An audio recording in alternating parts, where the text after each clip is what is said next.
तो आइए बच्चों मैकेनिकल एनर्जी कंजर्वेशन को मैथमेटिकली प्रूव करके देखते हैं। ठीक है, तो मान लीजिए कि हमारे पास एक ऑब्जेक्ट है, पॉइंट साइज ऑब्जेक्ट है जिसका मास क्या है m, और वो इनिशियली ए पॉइंट पे है। ए पॉइंट इस रेफरेंस लाइन से कैपिटल H हाइट पे है। ठीक है, और जब इस ऑब्जेक्ट को यहाँ छोड़ा जाता है तो थोड़ी देर में मान लो बी पॉइंट पे आता है। ठीक है, तो जब बी पॉइंट पे आएगा तो इसकी पोटेंशियल एनर्जी, क्योंकि इसकी रेफरेंस लाइन से हाइट कम हो गई तो पोटेंशियल एनर्जी कम होगी और it will gain some speed due to gravitation pull. अब मान लेते हैं कि इसकी अभी जो स्पीड है वो जीरो है ना, यहाँ की जो स्पीड है वो जीरो है, रेस्ट पे है। ठीक है, एट रेस्ट, और यहाँ पे स्पीड आ जाती है इसकी u, और यहाँ पे जो स्पीड आती है इसकी वो है v।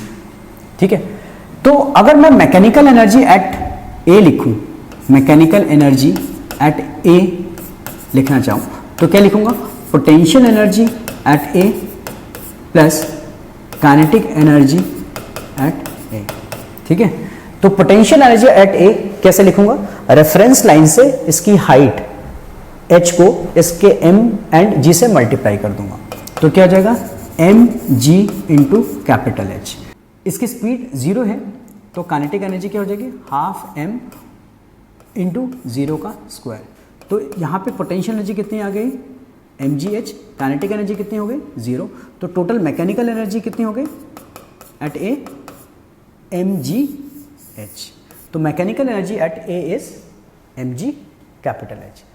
अब जब वो बी पॉइंट पे आता है तो ये under the influence of gravitational pull है, तो इसमें एक एक्सेलरेशन प्रोड्यूस होगा g।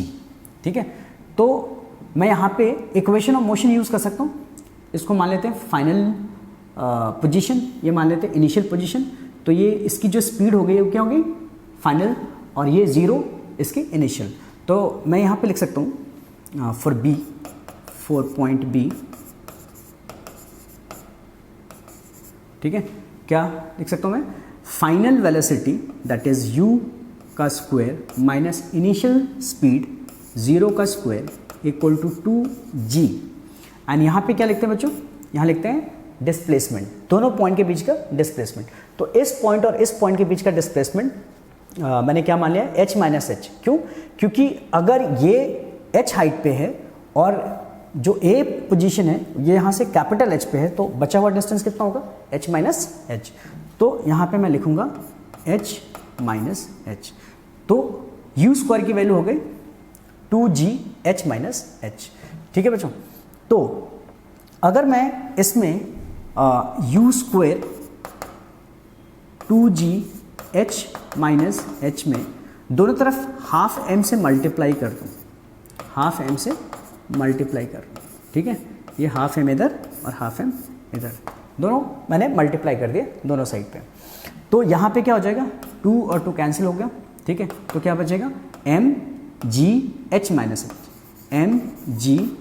mgh माइनस एच, और ये क्या हो गया half mu square, kinetic energy कहाँ की, पॉइंट B की।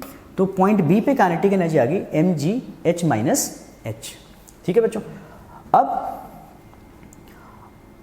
मैकेनिकल एनर्जी एट बी लिख रहा हूँ। तो mechanical energy at B is kinetic energy at B plus potential energy at B लिखूंगा। ठीक है, काइनेटिक एनर्जी कितनी आ गई है, mgh माइनस एच, और पोटेंशियल एनर्जी एट बी क्या होगी, तो यहाँ इसकी जो हाइट है बी पॉइंट की रेफरेंस लाइन से स्मॉल h। ठीक है, तो पोटेंशियल एनर्जी क्या लिखेंगे, mg एंड h। ठीक है, अगर मैं इसे एक्सपैंड कर दूं तो mg कैपिटल H minus mg small h plus mgh। ठीक है, तो माइनस mgh प्लस mgh ये कैंसिल हो गया, तो क्या बच गया मेरे पास, mg कैपिटल H।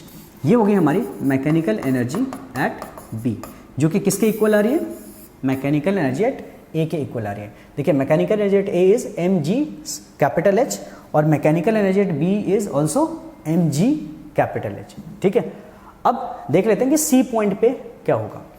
तो बच्चों अगर हम C पॉइंट की बात करें, ठीक है, तो अगर मैं इसको इनिशियल और इसको फाइनल पॉइंट्स ले लूँ तो initial velocity 0, final velocity v।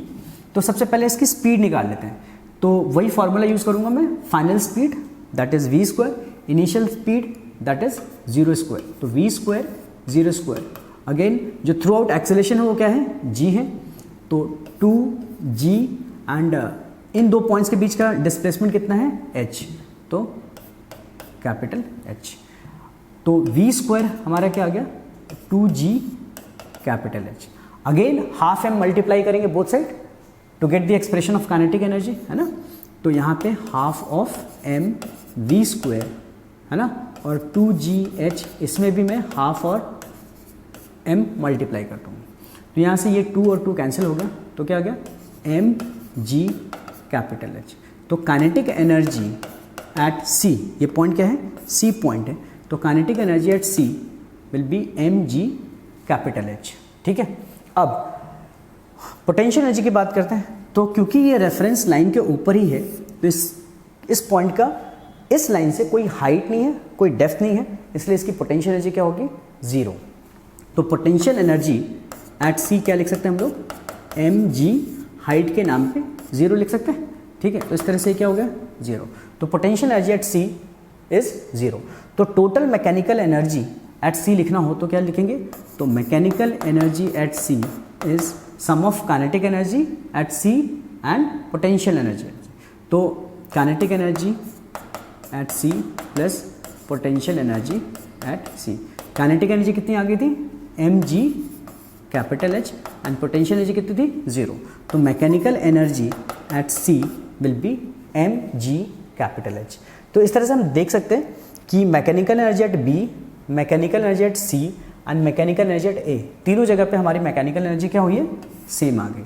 तो इस तरह से हम ये कह सकते हैं कि किसी भी पॉइंट पे हमने तो 3 आर्बिट्रेरी पॉइंट, हमने तो 3 पॉइंट्स लिए हैं, आप किसी भी पॉइंट पे आप कितने भी पॉइंट्स लो, हर जगह पे क्या होगी, मैकेनिकल एनर्जी क्या रहेगी, कंजर्व रहेगी। तो mechanical energy at A equal to mechanical energy at B equal to mechanical energy at C।